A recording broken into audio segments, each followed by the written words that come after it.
په بلخ ولایت کې د نفتي موادو د تصفیې یوه کارخونه د یاد ولایت د امیر علي شیر نوایی صنعتي پارک ته څیرمه په 25 جریبه ځمکه کې پرانیستل شوه. د دغې تصفیه خونې مسؤل وایي چې د افغانستان اسلامي امارت په همکارۍ د 15 میلیونه امریکایي ډالرو په لګښت د دغې تصفیه خانې د جوړولو چارې پیل کړي چې د 100 تنو لپاره پکې د کار زمینه هم برابره شوې ده. این شرکت در 24 ساعت ظرفیت تصفیه 600 تن مواد خام را دارا می باشد که در یک ماه 18,000 تن ظرفیت تصفیه را دارد. تقریبا بالاتر از 100 نفر به طور مستقیم و بیشتر از 1000 نفر به طور غیر مستقیم که خانواده های کارمندان این شرکت می باشد از این طریق امرار معاش می نمایند. د افغانستان د اسلامي امارت د چارو ادارې د تسهیلاتو رئیس وویل د افغانستان اسلامي امارت ژمن دی ترڅو د پرمختیایي او زیربنایي پروګرامونو د پیاوړتیا په برخه کې ښه فرصتونه برابر کړي او د بنسټیزو اړتیاوو په پوره کولو سره د صنعتکارانو ستونزې هوارې شي.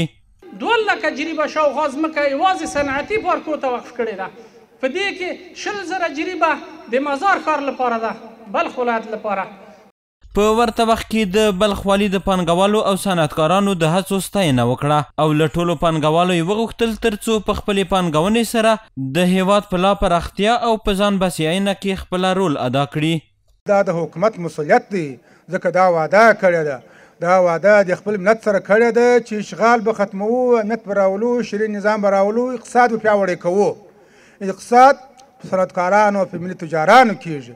نو الحمدلله حکومت هم خپل وعده پر ځای کړې ده او صنعتکارانو ملي تجارانو هم خپل وعده پر ځای کړې ده. همدارنګه د بلخ والي د سوداګرو څخه وغوښتل چې خپله هیواد ته راستانه شي او پانګونه وکړي ځکه چې د اسلامي امارت لخوا ورته ښه زمینه چمتو شوې ده.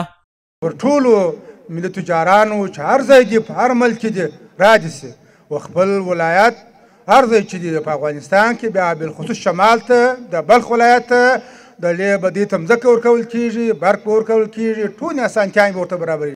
د یادولو وړ ده چې په لومړي پړاو کې به په دغه تصفیه خونه 15 میلیونه امریکایي ډالره لګښت راشي او په پام کې ده چې په راتلونکي کې به د یادې تصفیه خونې د لا پراختیا په موخه تر 50 میلیونه امریکایي ډالرو ولګول شي او 1000 تنو ته به د کار زمینه برابره شي.